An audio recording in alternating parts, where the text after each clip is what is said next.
Any relationship that needs fixing, if it gets fixed, it's going to get fixed by you. Any relationship that you want to change, the change agent is going to be you. So why am I calling this a relationship series? Because the truth of the matter is, relationships are not 50-50. Relationships are 100-100. You have to look at yourself as 100% responsible for your own destiny.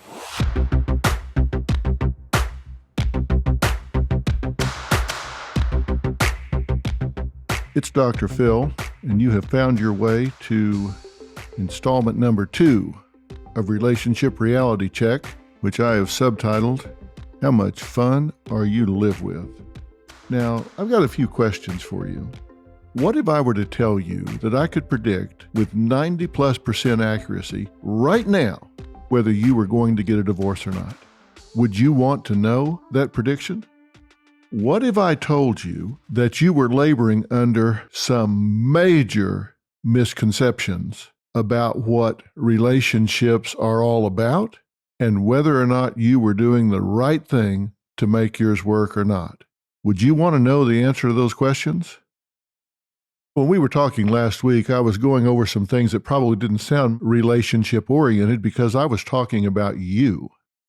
And the reason I was talking about you, as you will recall, is I was saying the most important relationship you'll ever have is the one that you have with yourself. Because let's face it, if you don't like you, and you have to drag yourself with you everywhere you go, then you're going to show up with somebody you don't like. And what kind of mood are you going to be in if you're showing up somewhere with somebody you don't like, even if that person is you? And you're with you 24 hours a day, 7 days a week. And so that can really get old. It can really irritate you. So the first thing that I said you needed to do is get right with yourself. Get honest with yourself. If there are things you don't like about you, I said we're going to have to talk about changing those things. Remember I said you're a life manager and you have one client, and you have to do a job evaluation. You have to do an evaluation of how you're doing as a life manager. And if you've managed yourself into a life of misery, depression, loneliness, poor health, financial ruin, constant stress, discord, conflict, then you're doing a crappy job of being a life manager. The problem is you can't fire yourself, so that means you got to coach yourself out of it and stick with it.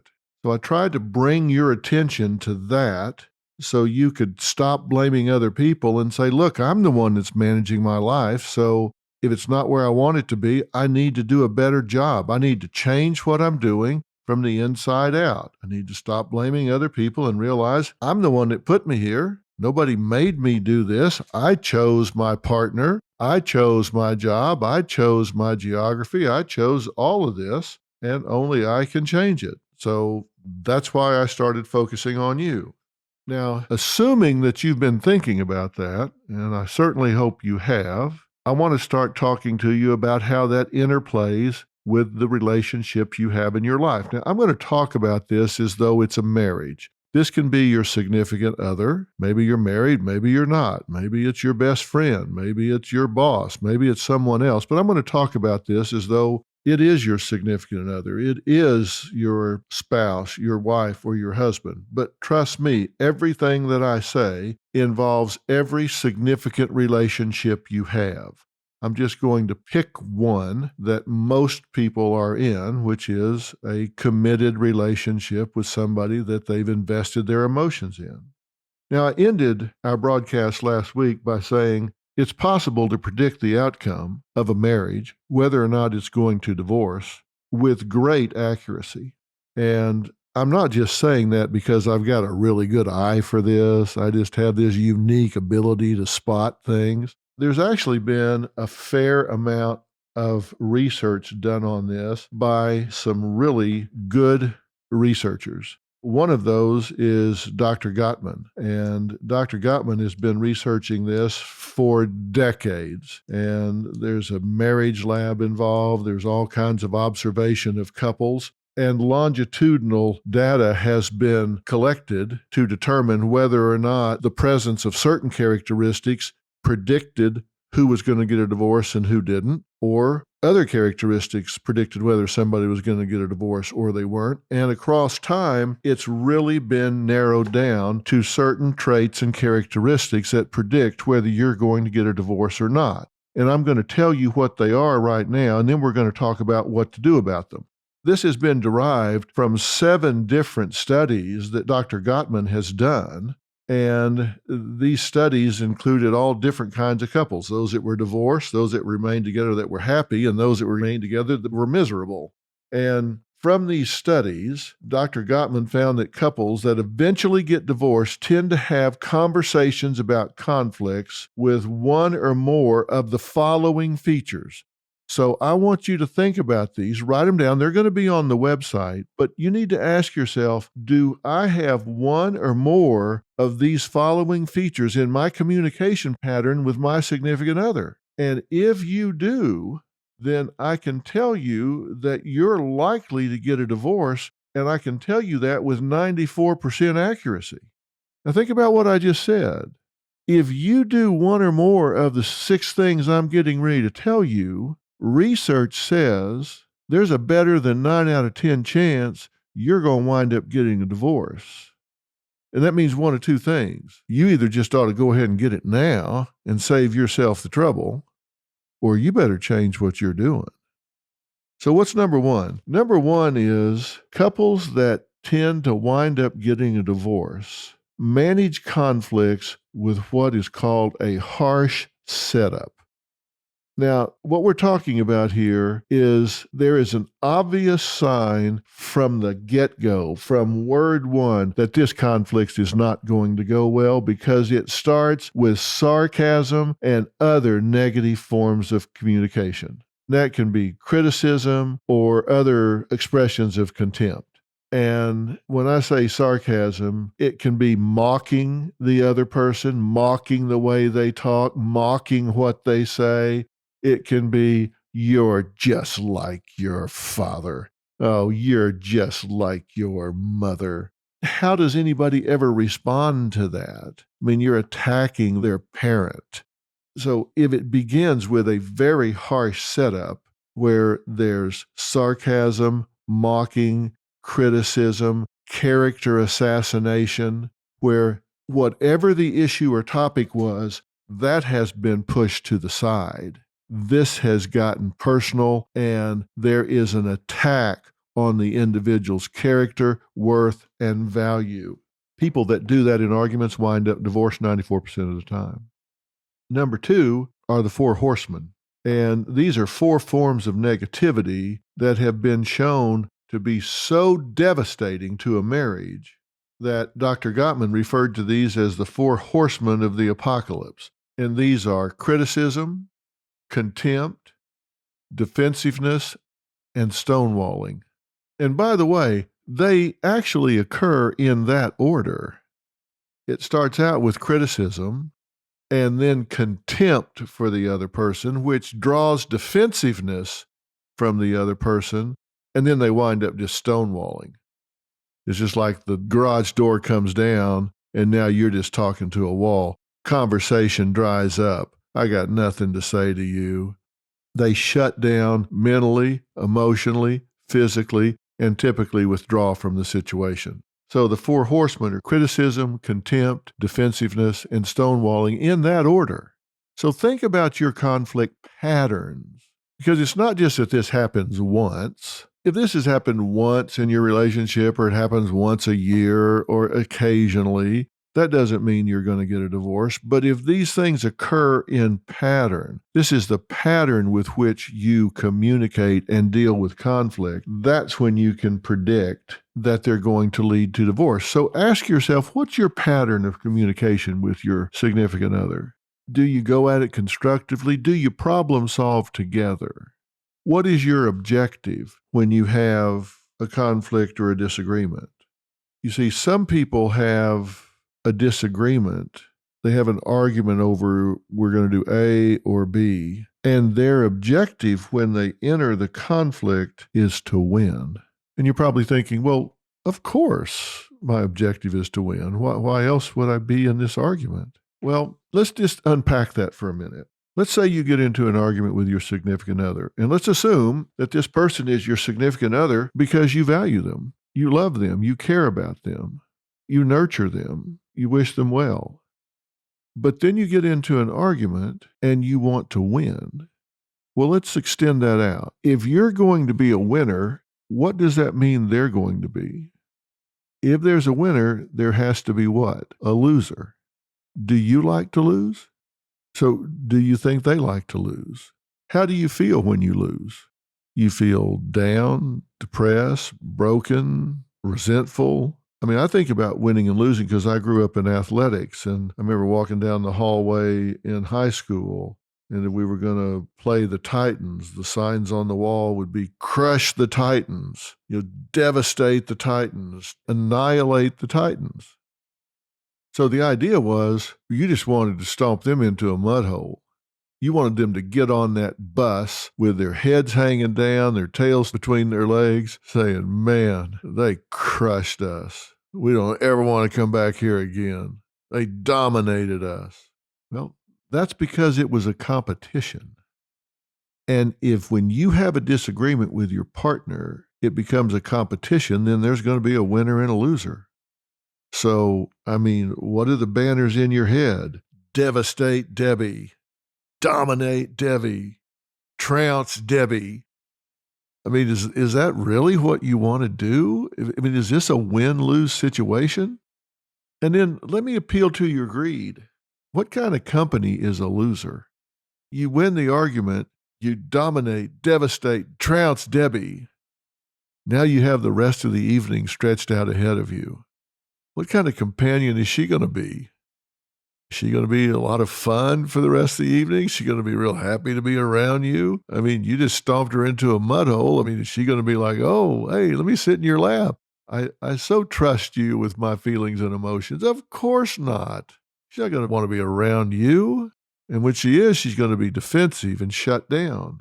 She's going to stonewall you. The four horsemen.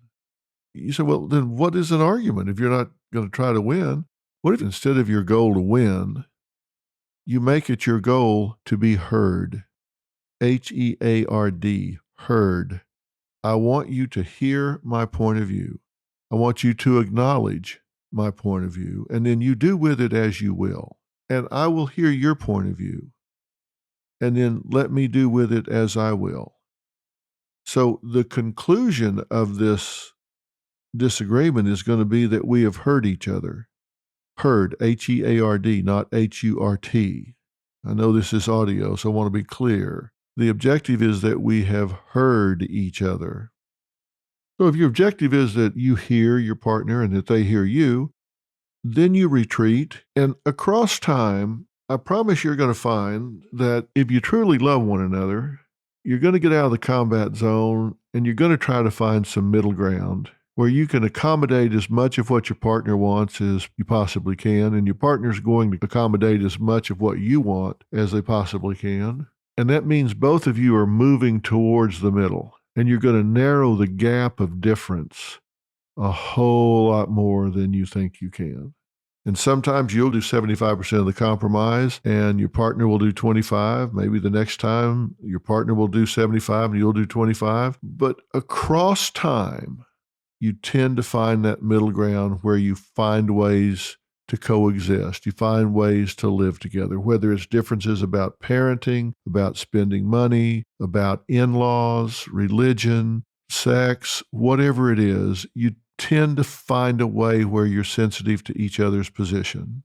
But you give each other a face-saving way out of the conflict. You reflect on it. And, later we're going to talk about how to fight fair, rules of fighting fair. But before we actually get down to tactics, we have to first talk about the strategic approaches to this. So you can see why the first two things that predict divorce are the harsh setup, sarcasm, criticism, contempt, and then the four horsemen, criticism, contempt, defensiveness, and stonewalling. The third of six predictors is called flooding. And this is a term that describes the overwhelming and sudden nature a partner's negativity can take, particularly in the form of them just blasting you with both barrels with character assassination, all of this contempt and criticism that they bring. Defensiveness can have the same effect, but this is when everything just goes off the rails and it's just all out war at this point. There's no consideration for the feelings of the other person. It's just all out war at this point. They get so negative that it's just get them before they get me. I'm going to nail this person. And so the character assassination just takes over as the number one objective. Number 4 is body language. Look, when somebody is the target of flooding, when they come under attack, and again, the attack is personal, it's character assassination. It is really to devastate them. Their heart rate is going to go up. I mean, it's going to go over 100 beats a minute. It's going to go as high as 165 beats a minute. Their blood pressure is going to shoot up. Adrenaline is going to spike. They're going to go into fight or flight mode. There's no problem solving now. There's no reasoning. They are in fight or flight. It's like, okay, put them up. We're going to have a verbal knockdown, drag out here, or I'm getting away from you. I'm out. I'm gone. Fight or flight. It's one of our most basic reactions. And that's what happens when you are attacked in a character assassination kind of way. The 5th of 6 that predict divorce is failed repair attempts. Remember I said this was a pattern?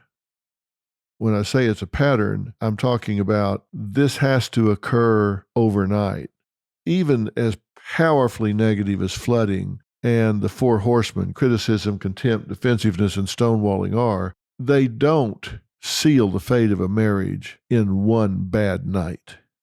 There has to be a pattern of this. And when there's a pattern, it has to be followed by failed repair attempts, where the person makes half-hearted attempts, insincere apologies, doesn't really come in and repair the damage that has been done. And failure to do so, failure to really come in and acknowledge what took place and how bad an idea that was, is a reliable sign that divorce is in your future, because the wounds never heal. And you have these open wounds. It's like your psychological skin has been burned. And so now it doesn't take much to offend the other person. It's just like you can come up and pat them on the back and they're like, oh man. They react because they're still hurting from the last time their character was attacked and assassinated. So failed repair attempts are a critical factor. And then number 6, all you have to do is interview the 2 people in the relationship independently and find out if they have a backlog of bad memories. Do they have a backlog of bad memories? Because if what sticks out in their mind, what they have in their memory bank is one painful experience after another, it blocks out the good times. It's the big blow up.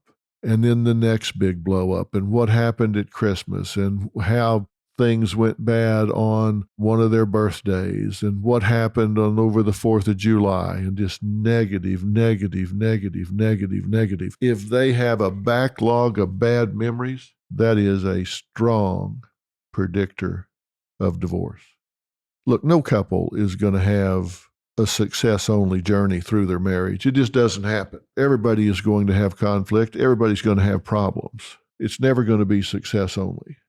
But couples who have more good times than bad, couples who have fond memories, tend to have a happy marriage because they relish those good times. And you've heard me say 1,000,000 times, the best predictor of future behavior is relevant past behavior. So if your history is positive, your memory, your history in your mind is positive, then you predict a positive future.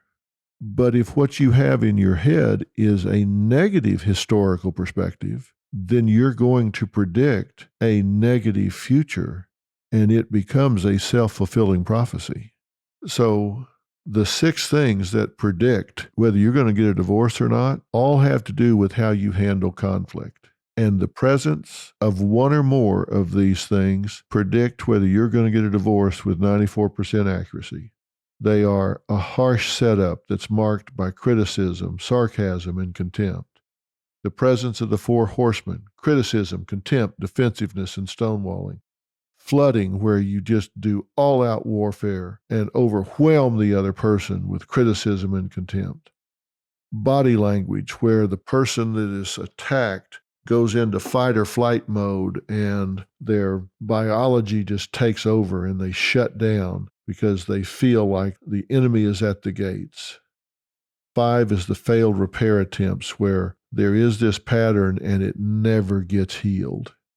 And 6, the bad memories that are left behind that leave that person feeling like, yeah, there's more of this coming and I just can't take it anymore. So you need to do an assessment on your marriage, your relationships, and if any of those 6 are present in a pattern-like way, then that goes on the top of your to-do list. Look, I believe that 50% of the solution to any problem lies in defining it. And when I ask a lot of people over the years, tell me the state of your marriage, they can give me an incident that happened. They can tell me how they feel or the pain that they're experiencing, but they cannot articulate the state of their marriage. They can't tell me what the issues are that are undermining their marriage. They can just say, it hurts, I don't like it, I'm unhappy, we have a lot of conflict. I say, why is that? Well, we just do. Well, why is that? What are the issues? And sometimes they'll give me a few topics, but no issues. And I can assure you, when you fight about everything, you're fighting about nothing. You have damaged each other. You have assassinated each other's character. Maybe you've carried forward a generational legacy. You have learned what you've lived. You grew up in a house that was combative, so now you're just replicating that in your own home. I don't know, but you need to know. When I say, how's your marriage, and you talk about your pain, that doesn't tell me anything. I can't stop your pain if I don't know what's causing it. 50% of the solution to any problem lies in defining it. What is it? What's working in your marriage? What's not working in your marriage? What are the assets? What are the liabilities? You've also heard me say life law number 4, you cannot change what you do not acknowledge. What do you need to fix? Not what your partner needs to fix. What do you need to fix? My dad used to tell me when I was really in my late teens and early 20s, he used to tell me, boy, you need to spend 5% of your time deciding whether you've got a good deal or a bad deal, and 95% of your time deciding what you're going to do about it. And that was wise counsel, because sometimes it is what it is. World's not fair, life's not fair, it just is what it is. And so some people spend 95% of their time lamenting how unfair things are. I've never been so afflicted. I do spend 5% of my time saying, well, this isn't fair. This isn't right. I hate this. This really pisses me off. But that's about 5% of the time. Then I deal with reality and say, okay, what am I going to do about it?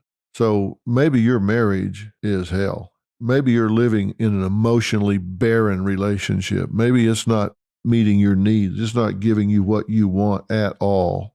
Okay, what are you going to do about it? Maybe you married the wrong person. Maybe your partner married the wrong person. But that's where you are. And maybe you got married and then had kids, or maybe you had kids and then got married. But you are where you are. What are you going to do about it? And there are things you can do about it. I want you to do something for me. I'm going to put this on the website because there's something I want you to fill out. It's called a personal concepts profile. This has the stem of 42 sentences, just the stem of 42 sentences. I want you to complete these sentences.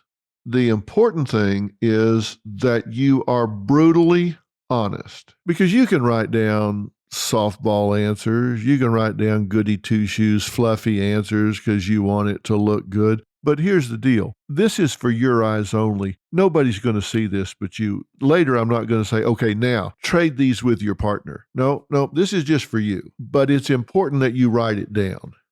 It's not enough that you just answer it in your mind, because I need you to remember what you wrote down, first impression. I need you to go back and look at it And I'm going to tell you why in a minute, but you're going to have to write these down. I'm going to give you a few examples of the kind of sentences I want you to complete. I tend to deny blank. I am happiest when blank. I hate it when blank. When I get angry, I blank. If only I had blank. My worst trait is blank. I feel like a phony when blank. I can't forgive blank. Men blank. Women blank. If only blank. Now, those are maybe 10 or 12 examples out of 42, but I want you to fill out all 42. And it's very important that you write these down because it will give you a whole different perspective on how you look at things. Because then I'm going to have you go back and look at your responses to 4, 6, 7, 16, 17, 24, 25, and 31, and that's going to tell you a lot about anger in your life. And then I'm going to have you look at the answers to another subset of questions that's going to tell you a lot about fear in your life. And then another subset is going to tell you a lot about loneliness in your life. A fourth subset is going to tell you a lot about blame and forgiveness in your life. And then a fifth subset is going to tell you a lot about your dreams in your life and relationship. And all of that's going to be on the website. So the 42 statements are going to be there. And then this key that says, look at these specific answers to get some insight into anger, fear, loneliness, blame and forgiveness, and your dreams. It's going to tell you an awful lot. And then while you're on the website, I want you to do a relationship health profile. And these are 62 true-false questions. You can go through them very quickly, and I want you to go through them quickly. I don't want you to debate the answer. I want your first gut-level impression. And there are items like, I am satisfied with my sex life. True or false? My partner thinks I'm fun to be with. True or false? I am out of control. True or false? I feel picked on and put down. True or false? My partner respects me. True or false? I feel judged by my partner. True or false? My partner wants to hear my stories. True or false? I envy my friends' relationships. True or false? I feel needed by my partner. True or false? Those are just a few examples.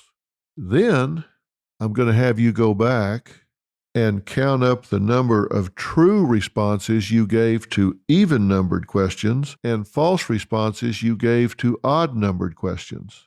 And then there's a key in there that tells you what your score means. And there are going to be categories. If your overall score is above 32, you are in extreme danger of failing.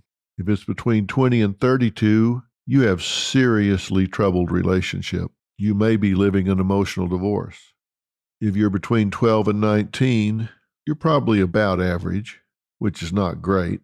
Certainly needs work. And if you're below 11, you're well above the norm and probably only have isolated areas you can improve. So those are some areas that I'm going to want you to look at in the beginning so you can get some real insight to where you are. Because as I said, I ask people, how's your relationship? And they go, I'll tell you where we fight and what we fight about, but we really don't know. You're not really able to answer it. There's one last thing I want you to do while you're there, and it's pretty short. It's true or false, and there are only 10 questions. It is a relationship chemistry test, and I'll give you just a couple of the questions to give you a flavor of it. I am no longer physically attracted to my partner. Sex with my partner is energetic and satisfying. At various times, I resent my partner. My partner and I no longer kiss and caress. Those are all true or false. There's just going to be 10 of those, and then I'm going to tell you how to score it and what it means so you can tell where you are chemistry-wise in your relationship. Has the sizzle gone out? That's what you want to know so you can put something on your to-do list. Now, that's all on the website. But now I've got some tough questions for you. And you're probably thinking, well, wait a minute. What have you been asking me so far? You've been asking me, do I still have sex with my partner? You've been asking me true, false questions about, do I still care about my partner, having me finish sentences that are really hard to finish? And now you say you're going to ask me 5 tough questions? Well, yeah, I am. These are essay questions. These are not yes or no questions. But here's the deal. You've got to be really candid with yourself here. And again, I'm going to tell you, later on, I'm not going to say, okay, now trade journals with your partner. No way am I going to say that. In fact, when we get through with this, you may want to shred these. You may want to take these out in the field somewhere or go get a garbage can somewhere and burn these, because this is where you can be completely candid with yourself.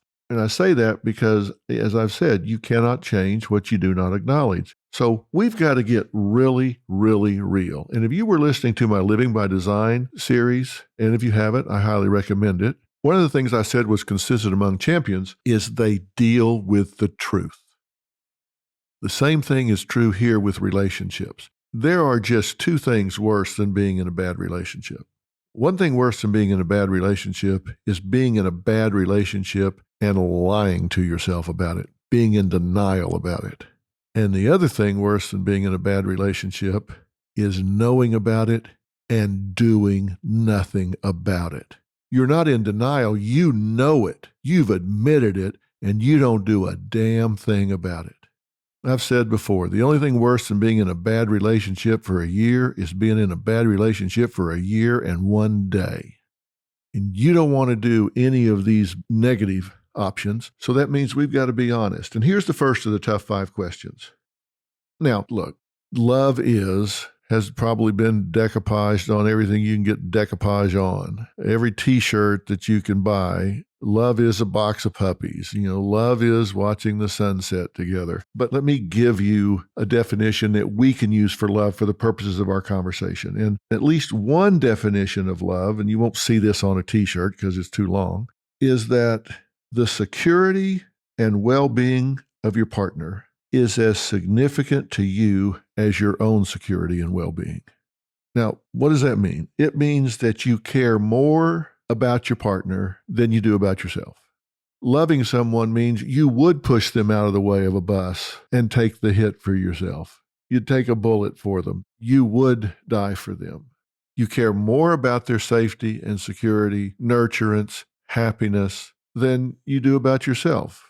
Okay, if that's one definition, then here's a question.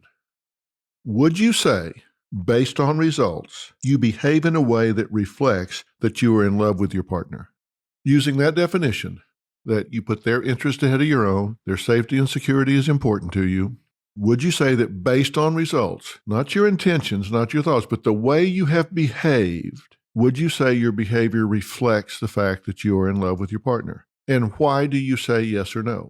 So I want you to write this down. Why would you say yes or no? What have you done that demonstrates that you love your partner based on our definition? Or what have you failed to do that indicates that you're not in love with your partner?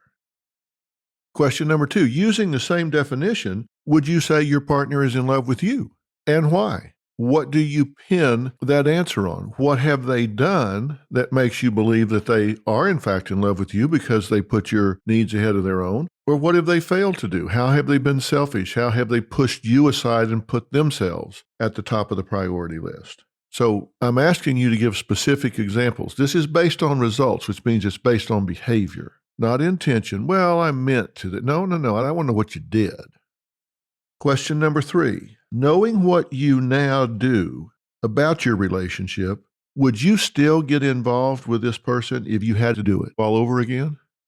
Now, think about what I just said. If you knew then what you know now, Maybe you're 5 years in, maybe you're 10 years in, maybe you're a year in. But if you knew then what you know now, would you have taken the leap?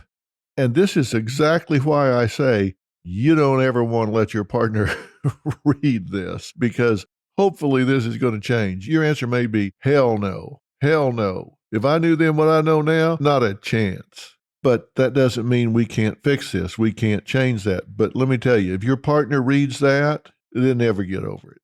So this is between you and me. If you knew then what you know now, would you still get involved with the same person if you had it to do all over again? If you would do it again, why? And if you wouldn't do it again, why? Be specific.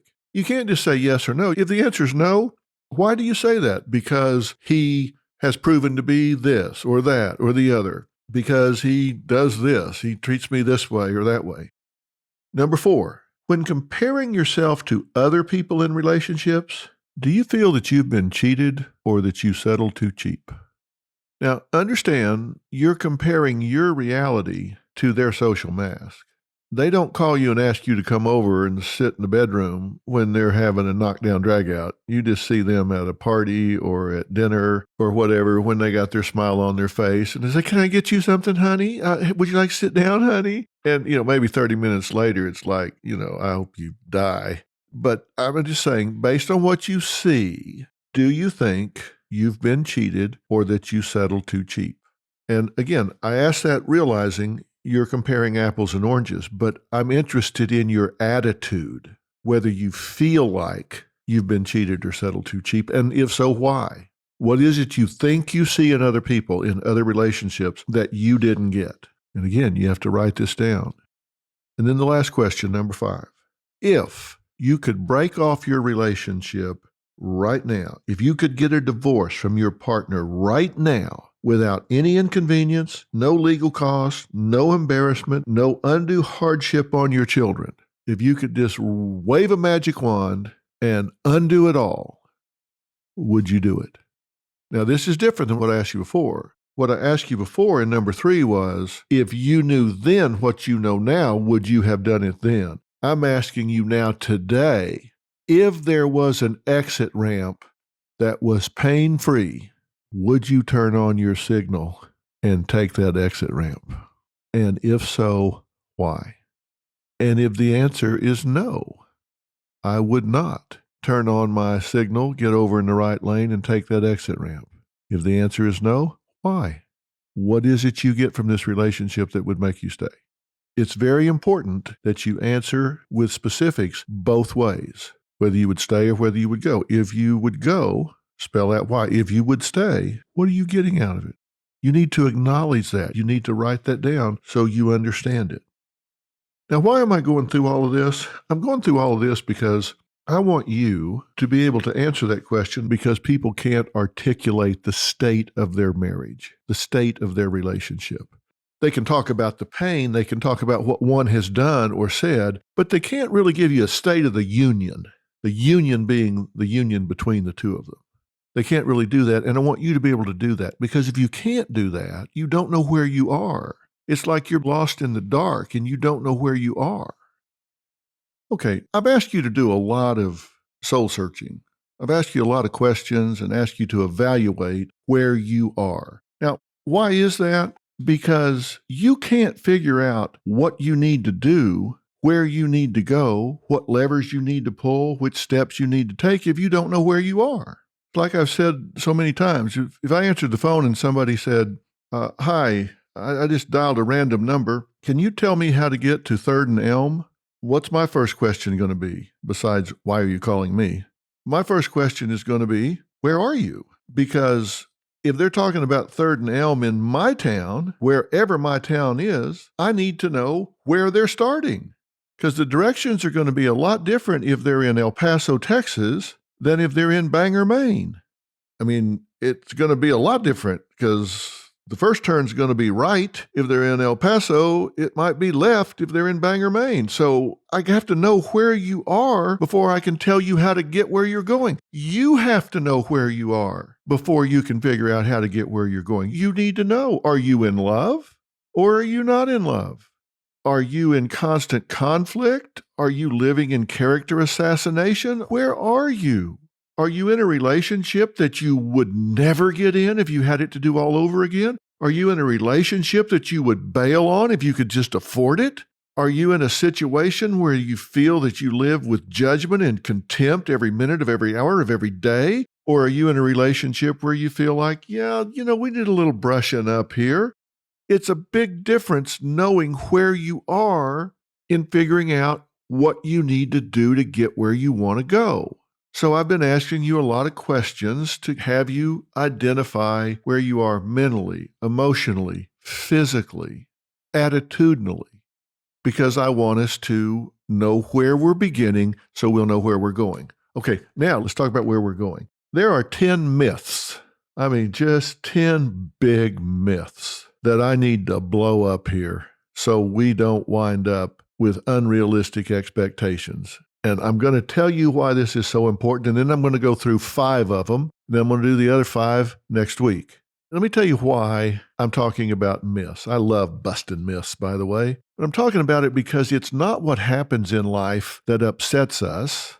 It's whether or not our expectations are violated, okay? If you get married and you have this Hollywood, fanciful, sitcom view of what marriage is, and then what you get is just an average, typical marriage, you can feel like, oh my God, I've made a horrible mistake. Because there's no soundtrack that kicks in. There's no laugh track that kicks in. Everything doesn't get resolved in 30 minutes. And you go, oh my God, we must be horrible people. If you're in the infatuation phase and you said, oh, we're so in love, all we need is each other. That's not true. You also need rent money. You got to pay the utilities. You got to both have jobs. You've got to figure out a division of labor. You got to figure out what you're going to do when his mother comes over, when her mother comes over. I mean, it's completely different than the infatuation phase. So if you go into it just thinking we're going to always be in love, it starts out like, oh my God, we know each other so well. We finish each other's sentences. And 6 months later, it's, yeah, quit interrupting me. I mean, it's completely different. Everything changes across time. So if your expectations are violated, then you're going to cry foul. When in fact, what you may have is fine. You just didn't expect the right thing. So I want to blow up some of the myths that people expect. Because if you don't expect wrong things, then you won't be so upset. And let me tell you, throw logic out the window because we're talking about relationships. When you talk about relationships, you're talking about emotions. And when you're talking about emotions, logic has no place. Emotion takes the place of logic. Myth number 1. I love this one. A great relationship depends on a great meeting of the minds. Doesn't that sound lofty? A great relationship depends on a great meeting of the minds. It just feels like, we've got to be birds of a feather, that they should be more alike than different. The problem is it's a complete crock. You're not ever going to see things through your partner's eyes. And if you ever have to stop being 100% of who you are to be half of a couple, the price is too high. If you have to stop being you to be half of us, you made a bad trade. It's not going to be a meeting of the minds. You're going to see things differently. Men are going to be men, women are going to be women, and that's okay. And therapists that try to change that need therapy because that's not the way it works. Since the Industrial Revolution, no question about it. Most men can do jobs that used to be stereotypically women. Women can do jobs that used to be stereotypically men. I totally get that. But emotionally, we're wired up differently. And here's the good news. I don't want a wife that thinks and feels like I do. Because trust me, I do not want to be married to me. Under no theory, under no circumstances do I want to be married to me. God help me if I was married to me. Somebody that thought like I did, problem solved like I did, reacted like I did. That would be the most boring thing I can imagine. I'm married to someone that is very different, very, very different. And that's a good thing. It's complementary. The things that aren't natural for me are natural for her. The things that are natural for her are natural for me. And so that works out. You don't have to have a great meeting of the minds.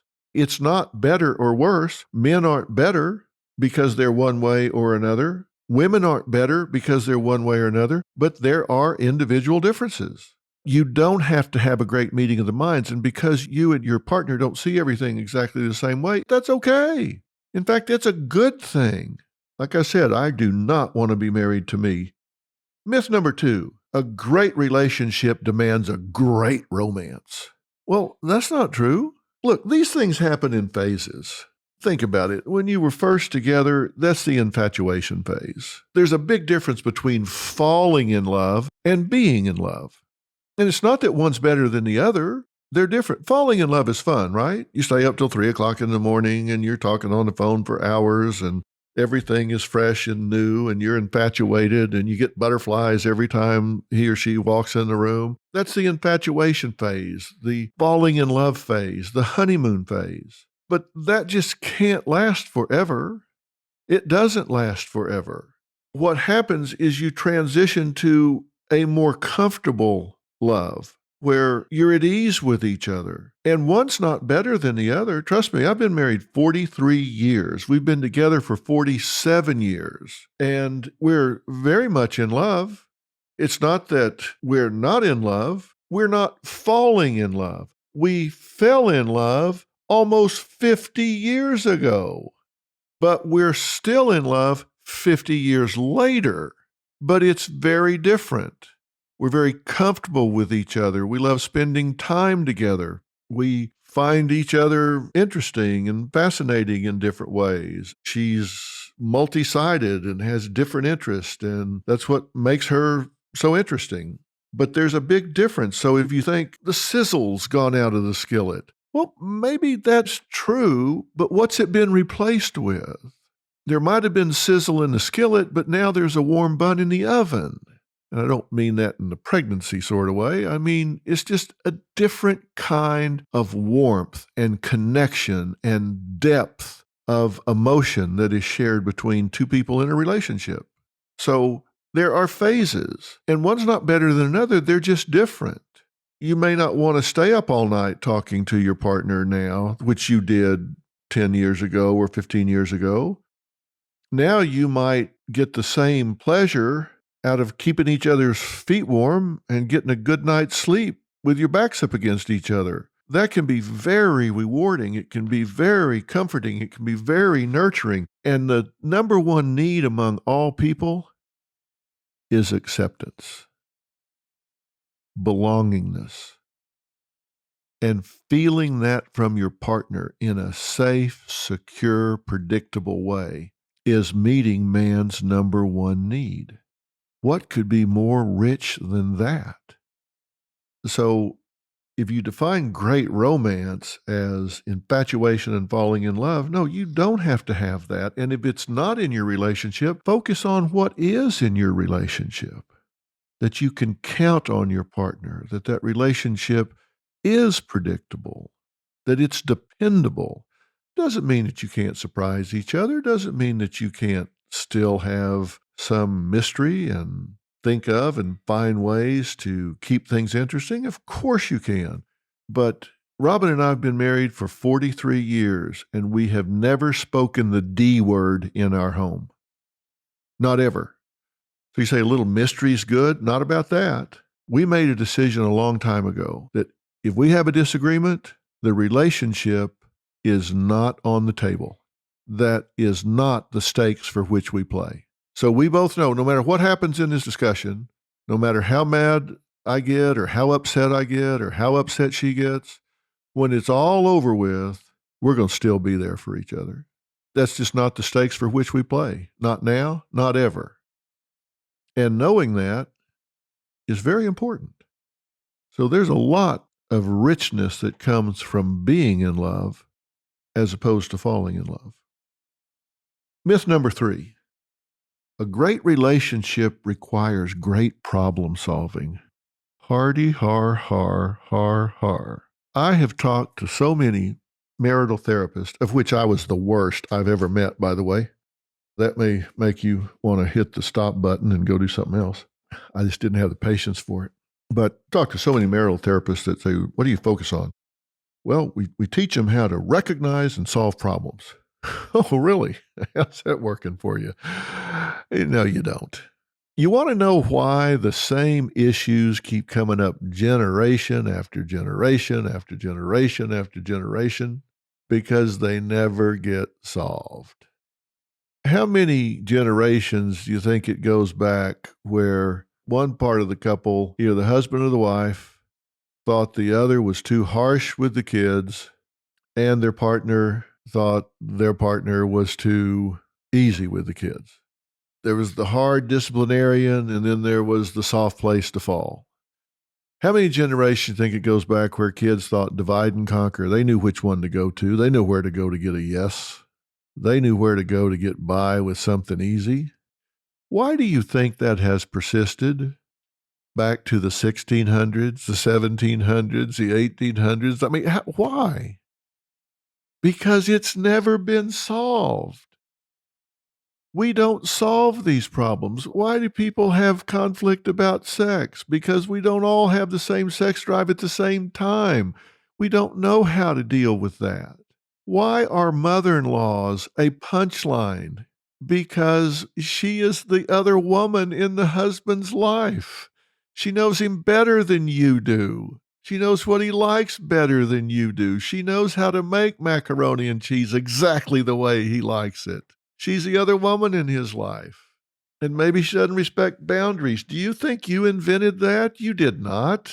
That was going on in the 1600s when they saw her coming up the trail on her donkey. Oh, what are we going to do? Well, it's too late to run. She can see the smoke coming out of the chimney. She knows we're here. That was going on then. It's going on now because we don't solve certain problems. They're just inherent to the nature of merging two lives together, and that's okay. What you have to do is just agree to disagree. You just have to say, you know what? I'm going to give you this one because you gave me that one last month. I'm just going to roll with you on this one. You just have to learn to bend but not break. You just have to learn to say, hey, I have to pick my battles, and this is one that can't be won, so I'm not going to pick this battle. Now, here's my favorite. A great relationship requires common interests that bond you together forever. This one's so good, I have to say it twice. A great relationship requires common interest that bond you together. I belong to a club where we play golf, and I see a guy that comes out there every week with his wife to play golf. She is miserable. I guarantee she is miserable. She so does not want to be there. But I promise you, somebody has told them you have to share common interest. You have to get interested in what the other person is interested in to have a great relationship. So she's decided, I've got to go play golf with him. I've seen women that are getting up at 4 o'clock in the morning, sitting in a duck blind with their husband freezing to death. And I've talked to them 10 times. I said, well, did you have a good time this morning? Oh my God, I'd rather get a root canal. Why are you here? Well, he loves it. And, I want to be interested in what he's interested in. No, you don't. Let me tell you, I sleep with my wife. I eat with my wife. I watch television with my wife. I travel with my wife. Now I got to go play tennis with her too? She doesn't want to do what I do. I guarantee you she wants a break from me. She has interests that I don't have. Like I said, I've been married 43 years. I promise you some of those have got to feel like dog years to her. And I play tennis every day for 2-3 hours. I am absolutely certain she treasures that time. Oh my God, he's gone. People have asked me, are you going to retire? Robin answers always, no, he's not.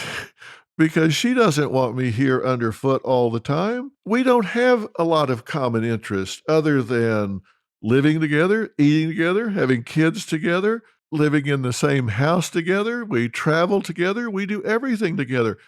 Now I've got to go do these things that she's interested in, or she's got to go do the hobbies that I have. She doesn't want to go to the golf course with me. She doesn't want to go down and watch me play tennis. We played tennis together in a doubles tournament one time. It did not work out. We totally looked at it differently. She looked at it as camaraderie. I looked at it as competition. We just looked at it differently.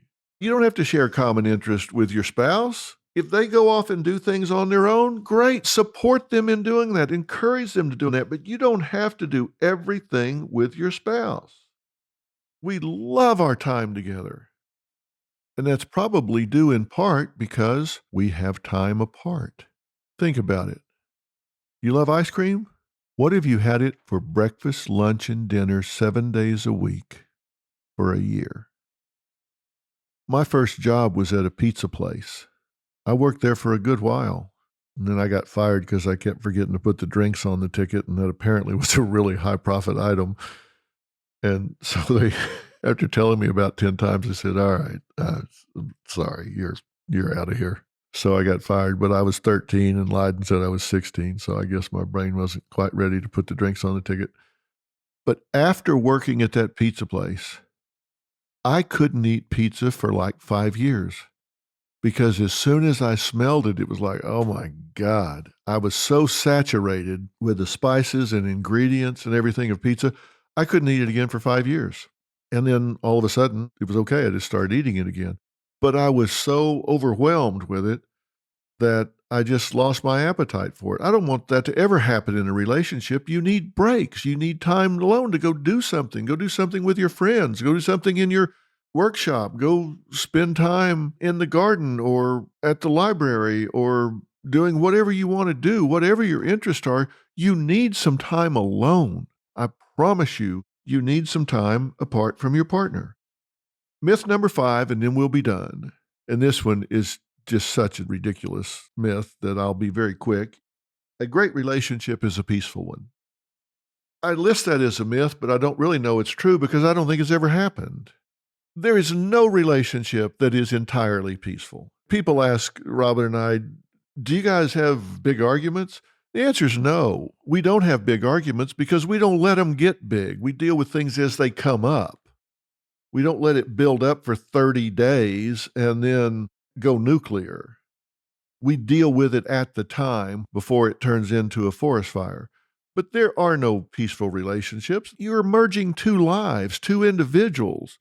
They're different, and so they're going to get in each other's way. You're going to see things differently, and you're going to have conflict. And some of it you'll never resolve. And if your expectation is, I'll never resolve this, I'll just live with it, well, then that's okay. If you don't have the expectation that it's going to be a success-only journey, then you won't freak out when it's not. So recognize there are going to be rough patches. You're going to have some disagreements. Later on, I'm going to talk to you about how to fight fair. When I say fight, I mean argue. I mean disagree. I don't mean physically fight because that's a drop-dead deal breaker. So those are 5 of the 10 myths that I want you to get clear in your mind. There is no weaker sex. There is no superior way of thinking about these things. We need to embrace the differences. We need to embrace the differences. Now, I told you how you can predict divorce. If you're doing those things, you need to stop.